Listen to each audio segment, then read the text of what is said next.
Daniel woke up to the alarm sounding across Station 7.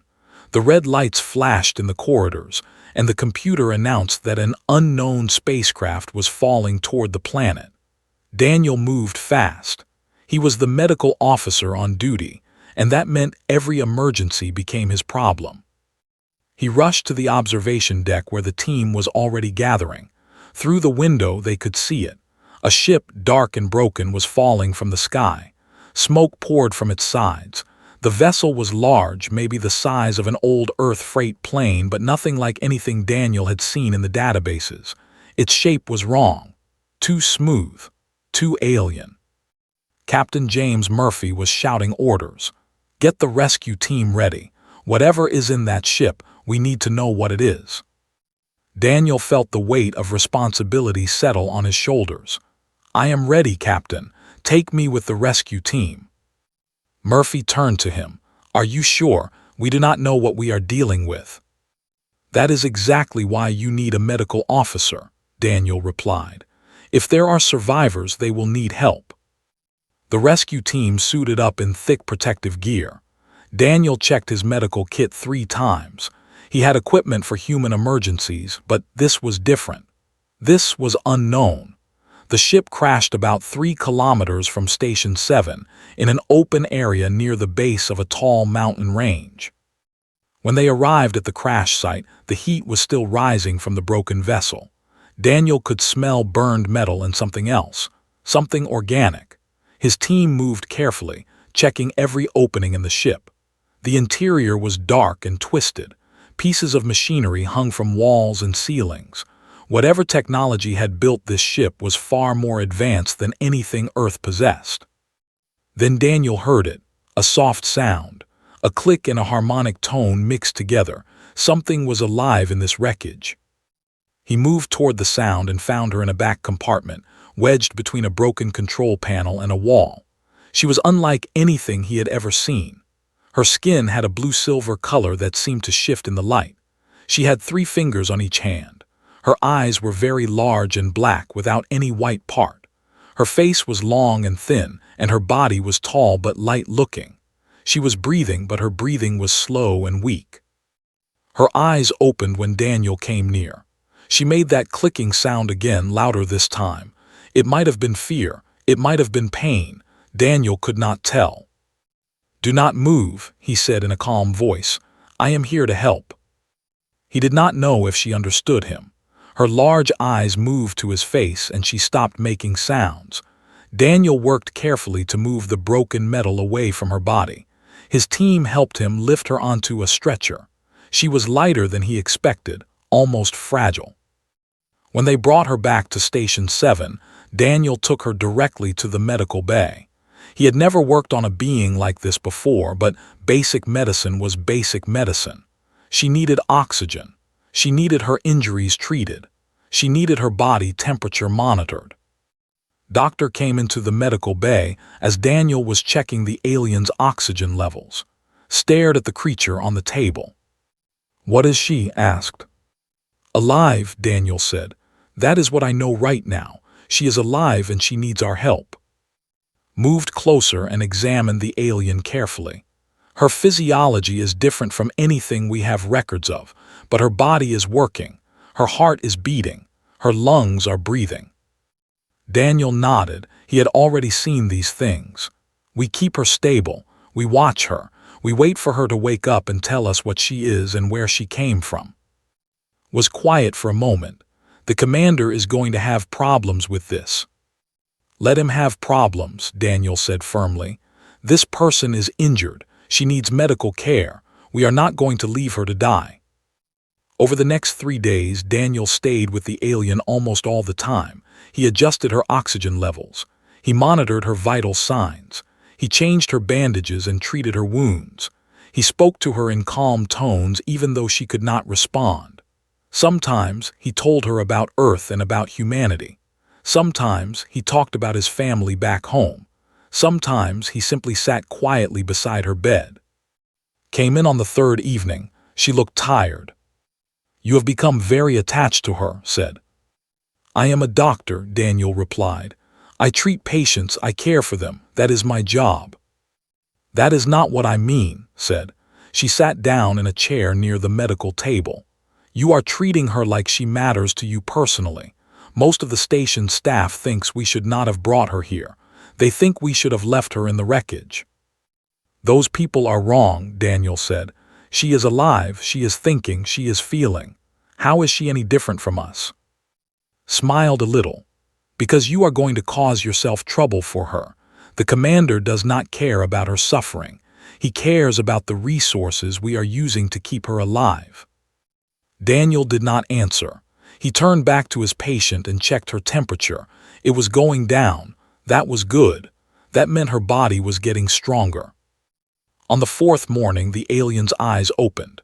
They moved around the room, taking in everything. Then they found Daniel. He was sitting at a desk nearby, writing notes about her condition. Hello, Daniel said gently. You are safe now. The alien made the clicking sound again, but different this time. She was trying to speak. Her mouth opened and closed. She was trying to form sounds that her human voice could not make, but she kept trying. Daniel stood up and moved closer to her. He held up his hand so she could see he was not dangerous. My name is Daniel, he said slowly. Daniel.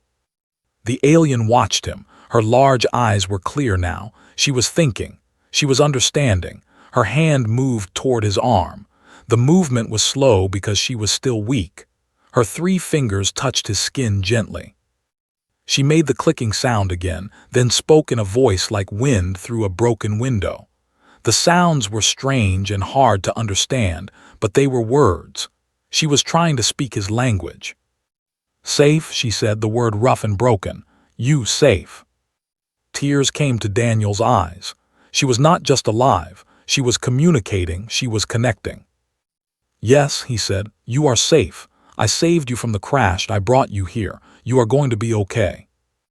The alien looked at him for a long time. Then she did something unexpected. She smiled.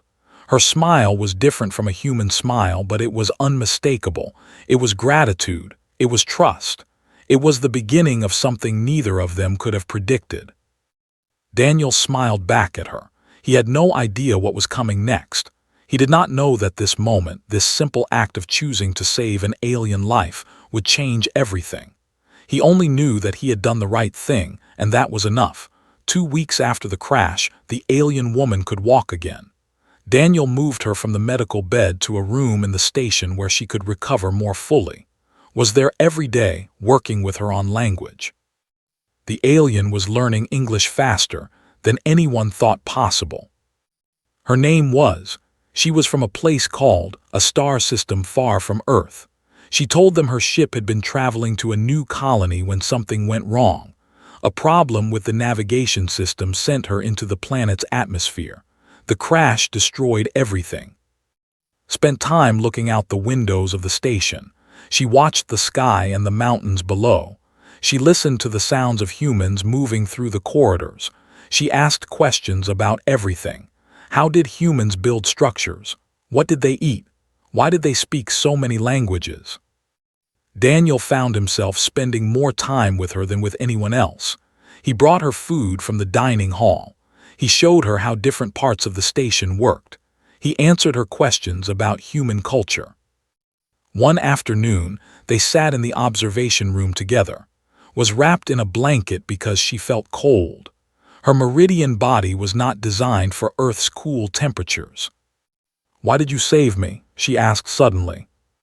Daniel thought about the question. Because you needed help, because I could help.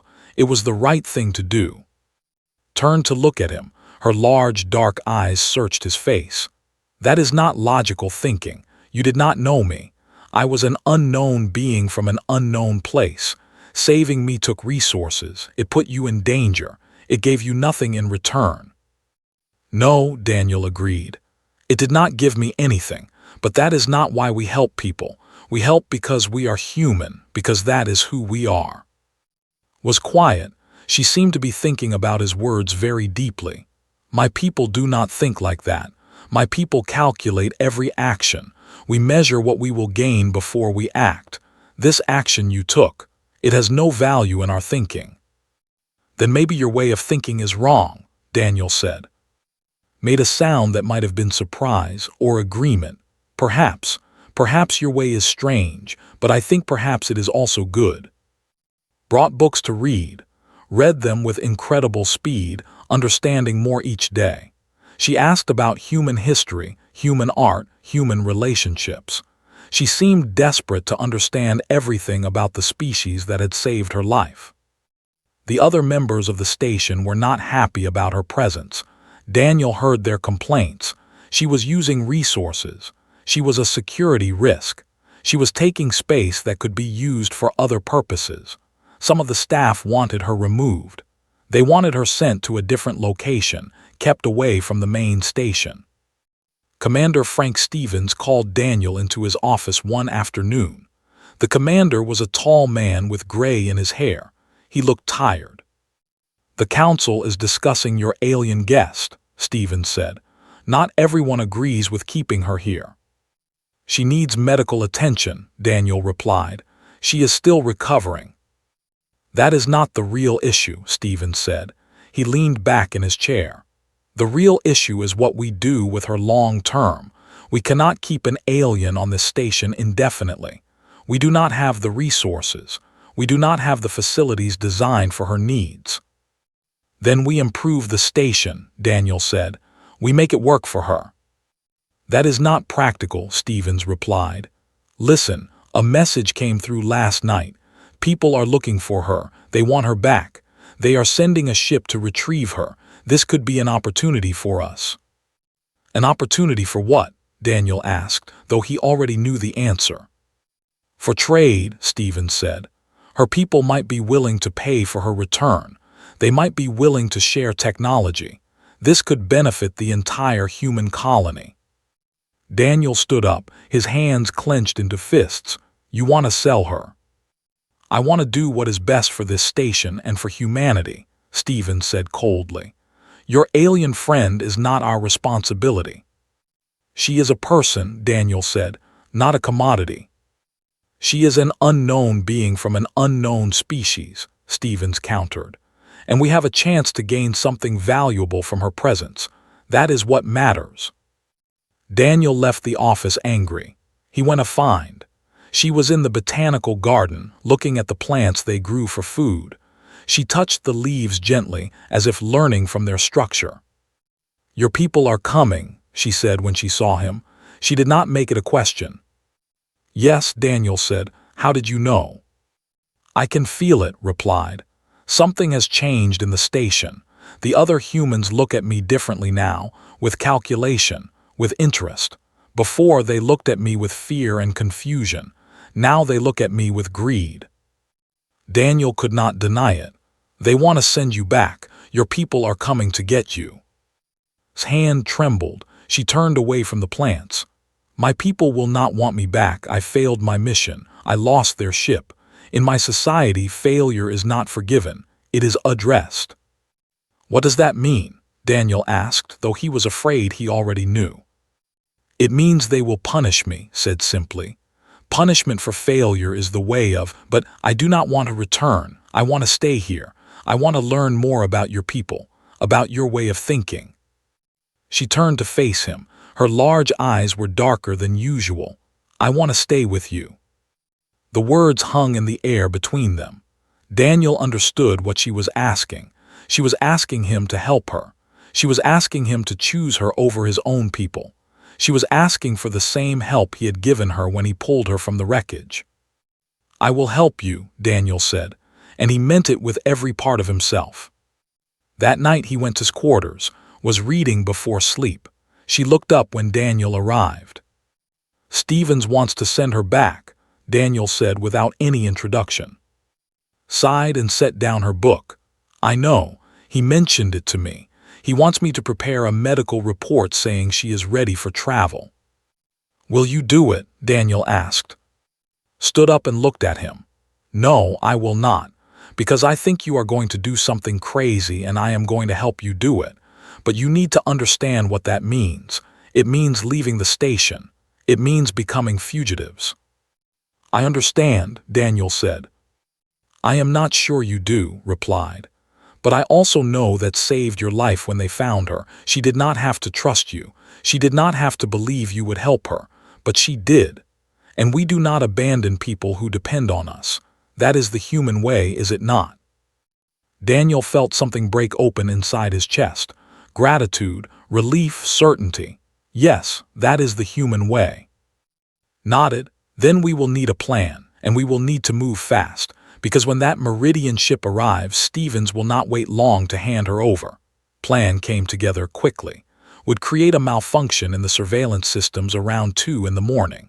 Daniel would take the small transport shuttle from the maintenance dock. They would tell no one else. The fewer people who knew, the safer everyone would be. Packed a small bag with things she wanted to keep. A book had given her. A recording device where she had stored human voices talking about their lives. A warm blanket that smelled like Daniel. These small items were all she took from her temporary home. At 1:30 in the morning, Daniel went to get her from the room they had given her. She was waiting, dressed in the warmest clothes they could find. Her large eyes were calm but determined. "I am ready," she said. They moved through the station corridors quietly. The night shift was light, and most people were in the common areas or sleeping.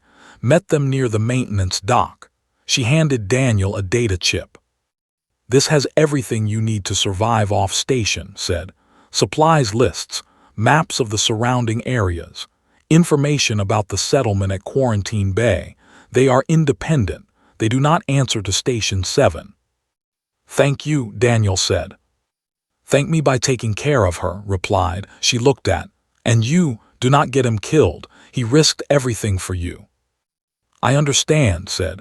She touched his arm in the way she had learned humans sometimes did. "I will keep him safe. I will repay this debt." They ran to the shuttle bay. Daniel's hands shook as he input the security codes. The doors opened. The small transport shuttle sat waiting, fueled and ready. They had less than 10 minutes before the surveillance would come back online. Daniel ran through the launch sequence. The shuttle hummed to life. Sat in the co-pilot seat, watching the numbers and lights on the control panel. Through the window, they could see the stars above. The launch bay doors opened. The shuttle lifted up and away from the station. They moved fast, pushing the engines hard. Behind them, Station 7 got smaller.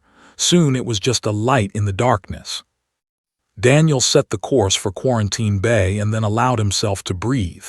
His hands were shaking. His heart was pounding, but they had made it. Turned to look at him. "We are going to be hunted. Your people will search for us." "I know," Daniel said, "but Quarantine Bay is far, and it is independent. They will not give us up to Station 7. "You have given up everything," said quietly. "Your job, your home, your position in your society, all of this you have lost because of me." "No," Daniel corrected. "I have lost things, but I have not lost everything. I still have the knowledge of how to be a doctor. I still have my ability to help people. And I have you. That is not nothing." Was silent for a long time. She looked out at the stars and the dark planet below them. "In Meridian culture," she said slowly, "we do not believe in giving without receiving. Everything is transaction. Everything is balance. But I am beginning to understand that your culture is different. You give because giving is who you are, not because you expect something back." "Sometimes," Daniel said, "we get something back, but not always, and that is okay." The flight took 8 hours. During that time, Daniel and talked about what would happen next. Quarantine Bay was a small settlement, founded by humans who wanted to live outside the main station system. They grew their own food. They made their own decisions. They did not follow the rules of Station 7. As they approached, the settlement looked nervous. "Will they accept me? Will they allow me to stay?" "We will find out," Daniel said. The landing was smooth. A group of people came out to meet them. The settlement governor was a woman named. She was older, with strong hands and a direct way of speaking. Daniel explained everything: the crash, the rescue, the decision to help, the message from her people, Commander Stevens wanting to send her back. The escape. Listen to the whole story without interrupting. When Daniel finished, she turned to. "What do you want?" asked simply. "I want to stay," said. "I want to learn about human culture. I want to help this settlement if I can. I do not want to return to my people. I do not want to be a prisoner or a trade item." Nodded. "Then you can stay, but you will work like everyone else here. We do not have space for anyone who does not contribute." "I am willing to work," said. "I have knowledge of Meridian technology. I can help with power generation. I can help with resource processing." "Then you will fit right in," said. She turned to Daniel. "You understand that by coming here, you have made yourself an enemy to Station 7. Commander Stevens will not forgive this." "I understand," Daniel replied. "Good," said. "Because we need a doctor here, and we do not ask too many questions about where our people come from. We only ask if they want to build something new." Over the next weeks, Daniel and settled into life at Quarantine Bay. The settlement was small, only about 300 people. They worked together to grow food, generate power, and build new structures. His knowledge proved invaluable. She understood Meridian technology in ways that made human engineering seem simple. But something else was happening too. As Daniel watched work, as he saw her learn to smile the human way, as he heard her laugh at jokes even though the sounds were strange and musical, he realized something. His feelings for her had changed. What started as medical care had become something deeper. He was falling in love with her. One evening, they stood on a platform looking out over the settlement. The twin suns were setting, turning the sky purple and orange. "I am happy here," said. "Is that strange? I have lost my ship. I have lost my ability to return to my people. I have lost my old life completely, but I am happy." "It is not strange," Daniel said. "We are happy when we are where we belong, and I think you belong here, with this settlement, with me." Turned to him. Her large dark eyes reflected the light of the setting suns. "Yes," she said simply, "I think I do." Daniel reached out and took her three-fingered hand in his. In that moment, as the sun set over Quarantine Bay, Daniel knew that coming here had been the best choice he could have made. Not because it was easy, not because it was safe, but because it was right, and because she was worth it. 1 year passed, then another. The settlement grew. More people arrived, seeking the kind of freedom that Quarantine Bay offered. The independent colony became known as a place where the rules were different. A place where strange people could find home. Daniel became the settlement's main doctor. He trained other people in basic medicine. He built a proper medical facility using both human knowledge and Meridian technology. His work was respected. His choices were accepted. Became something more than just a translator or a source of alien technology. She became part of the community. She worked with the children, teaching them about stars and about the Meridian people. She helped design new energy systems that powered the settlement more efficiently. She learned to laugh at human jokes, even though she still made strange clicking sounds when she did. But most importantly, she and Daniel grew closer every single day. Daniel had never thought much about love before. His work had consumed him.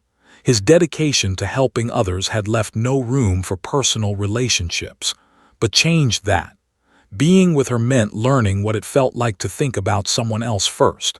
It meant wanting to make her happy as much as he wanted to help his patients. Was learning too. She was learning what it meant to trust someone completely. In Meridian culture, trust was measured. It was calculated. But with Daniel, she discovered that trust could be simple. It could be given without reservation. It could grow stronger every day without reason or balance. 2 years after the crash that had brought them together, Daniel did something unexpected. He went to. "I want to ask something important," Daniel said. "Something that would bind us together according to human custom." Smiled. She had seen this coming for months. Everyone in the settlement had. "You want to marry her?" "Yes," Daniel said, "if she will have me." "Then do it," said. "We will celebrate with you." Daniel planned it carefully. He wanted it to be special. He wanted it to mean something. He took to the highest point of the settlement, a place where they could see far across the land and up into the sky. The twin suns were setting. The stars were beginning to appear. Daniel had asked some of the settlement musicians to come. They were playing soft, gentle music that mixed human and meridian sounds together. When arrived, her eyes went wide. She understood immediately what was happening. Daniel took her three-fingered hand. His heart was beating fast.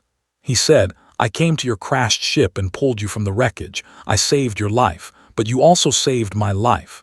You saved me from a way of living that was empty. You showed me what it means to care about someone more than yourself. I love you, and I want to spend my life with you. Will you marry me? Will you be my bonded mate?"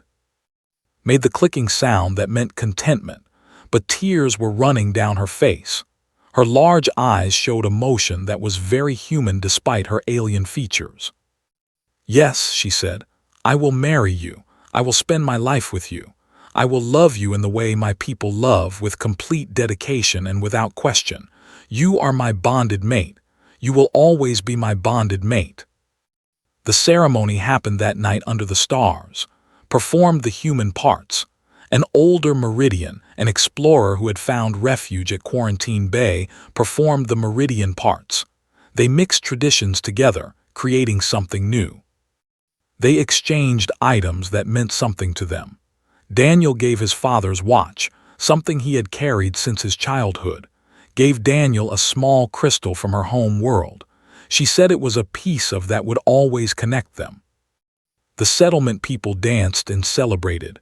For the first time since the crash, felt like she truly belonged, not as a survivor, not as an alien, not as a being to be studied, but as a member of a community, as a beloved partner, as home. After the celebration, Daniel went to the home they had built together.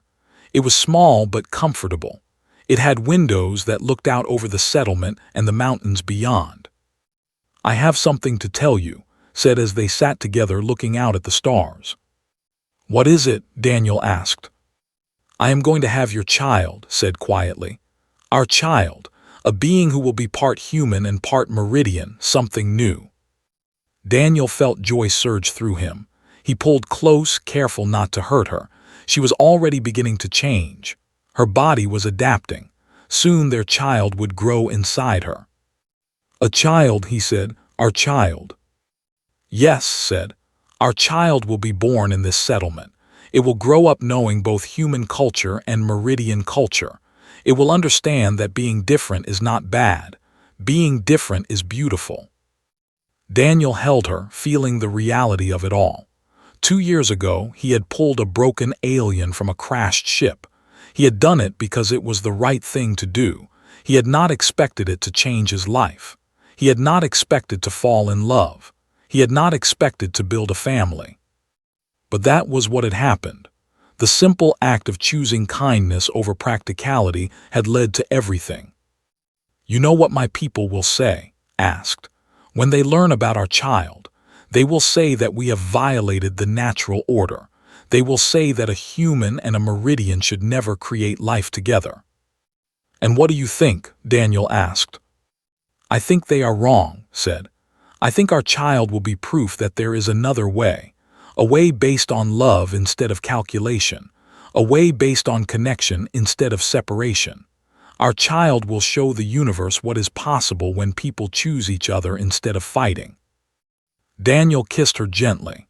In that moment, holding his alien wife and thinking about the child they would bring into the world, he felt completely at peace. The choices he had made, the risks he had taken, the price he had paid, it was all worth it.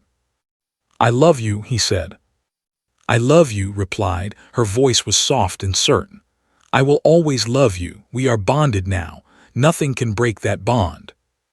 They stood together as the night deepened and the stars grew brighter. Around them, the settlement was quiet. But inside their small home, two very different beings held each other and waited for the future to arrive. A future that would be unlike anything either of their peoples had ever known. 3 years after the crash that brought them together, a Meridian ship appeared in the sky above Quarantine Bay. The settlement sensors picked it up immediately. An alarm sounded. People moved to emergency positions. Daniel was in the medical building when the alert came. He had been preparing for this moment since the day they arrived at Quarantine Bay. He knew that eventually, people would find her. He just did not know if they would come in peace or in anger. He found in their home. She was holding their daughter, a child who was neither fully human nor fully Meridian. Her skin held the blue-silver tone of the Meridians, but her eyes were less dark than her mother's. Her hands had 4 fingers instead of 3. She was unique in the universe. There was no one else like her. "They have come," said. It was not a question. "Yes," Daniel confirmed. "You are afraid," observed. She could always read his emotions better than anyone. "You are afraid that they will take me away from you, take our daughter away from you." Daniel did not deny it. "I am afraid, but I knew this day would come. I have always known it would come." Held their daughter closer. The child made a sound that was part human cry and part Meridian click. "They cannot take me. I am not property. I am not a thing to be moved from place to place. I have chosen to stay here. I have chosen you. I have chosen our daughter and this settlement. No one can change that choice." The shuttle landed an hour later. Daniel and went to the meeting ground where stood waiting. The settlement people watched from a distance, uncertain what would happen next. 3 Meridians emerged from the shuttle. They wore clothing that suggested they held high rank. One of them was female, tall even for a Meridian. Her skin seemed to shine with authority. She looked directly at. The female said in the Meridian language, but her tone was not hostile. It was measured. It was calculating. Stepped forward. Daniel stood beside her, their hands linked. "I am here. I am alive. I survived." The female Meridian studied carefully. Then she looked at Daniel. Then she looked at the child in his arms. "Your ship was destroyed," said, switching to careful English. "We thought you were dead." "I nearly was," replied. "But this human saved my life. He pulled me from the wreckage. He gave me medical care. He gave me shelter. He gave me something my own people did not offer. He gave me compassion." Made a clicking sound. It was impossible to know what it meant. "Your mission failed. The ship was destroyed.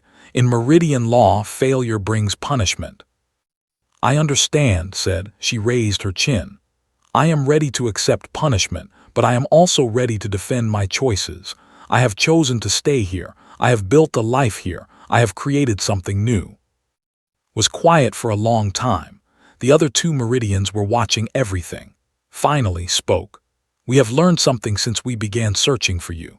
We learned that your ship was not destroyed by enemy action.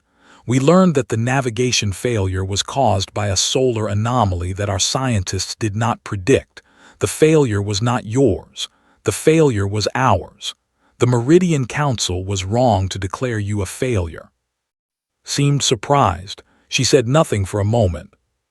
"We have come to bring you home," continued. "We have come to make reparations for the wrong judgment. We have come to offer you a place of honor in Meridian society." "And if I do not wish to return?" asked. Looked at the child again. Her large eyes studied the hybrid being with clear interest. "Then you must explain to me what you have found here that is worth staying for." Daniel Felt's hand grip his. "I have found a people who think differently from Meridians. They make choices based on emotion and connection, not only on calculation. They value kindness. They save people not because it benefits them, but because they are kind. I have found a mate who chose me without calculation. I have created a daughter who is both Meridian and human. I have found a way of being that was not possible for me in my own society." Made another clicking sound. Then something unexpected happened. She smiled. Her smile was different from a human smile, but it showed understanding. "I see," said. "We have been wrong about many things. We have thought that our way was the only way, but you have shown us something different. You have shown us what is possible when we are brave enough to choose differently." Turned to her 2 companions. They exchanged clicks and whistles, then turned back to Daniel. The Meridian Council has authorized me to offer something. We wish to establish formal relations with this settlement. We wish to learn from your people. We wish to study this hybrid child if you will allow it, not as a specimen but as a teacher. If you return with us, you will not return as a prisoner or a disgraced being. You will return as an ambassador, a bridge between two peoples." "And if we do not return?" Daniel asked. He had not spoken until now, but he could not stay silent. Looked at him. "Then we will know that we still have much to learn about the nature of true strength. Perhaps a people who can teach a Meridian warrior that love is a form of power is a people worth knowing. Perhaps we will establish relations anyway." Stepped forward. "We would welcome that. We would welcome peace and trade with your people. We would welcome learning from you and teaching you in return." Nodded. "Then perhaps this settlement will become something new, a place where Meridian and human can work together. Can you offer that?" "Yes," said firmly, "we can." Turn back to. "The choice is still yours. Return with us as an ambassador and a bridge between our peoples. Or stay here and send us your daughter when she is old enough to learn about her heritage. Either way, the Meridian Council recognizes you not as a failure, but as someone who made the brave choice to build something new." Looked at Daniel. Then she looked at her daughter. Then she looked out at the settlement, at the place that had become home. "I will stay here," said, "but I will send our daughter to visit your people. I will teach her about her Meridian heritage, and I will work with you to build bridges between our two civilizations. But my home is here. My life is here. My heart is here." Nodded slowly. "That is wise. That is perhaps the most human thing I have ever heard. And perhaps that is how you will change us, not through logic or argument, but through the quiet power of choosing love over fear, choosing connection over separation, choosing to build something new instead of defending what already exists." And her companions returned to their shuttle, but before leaving, placed her 3 fingers on her chest in a gesture that seemed to be a gesture of respect. Daniel realized in that moment that they had won something important, not through fighting, but through choosing to care. As the Meridian ship lifted into the sky and disappeared among the stars, Daniel held and their daughter. He thought about how it had all started. A crash. A moment of choosing to save someone different from himself. That one choice had changed everything. Looked up at him. Their daughter was sleeping now, her small hybrid body relaxed and peaceful. "We did it," said softly. "We changed things, not with weapons or power, but with kindness, with love." "Yes," Daniel said, "we did, and we are just beginning." The settlement of Quarantine Bay looked different now.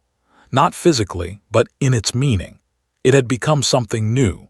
A place where human and Meridian could live together, where different ways of thinking could combine, where the simple act of choosing kindness could change the future of 2 entire civilizations.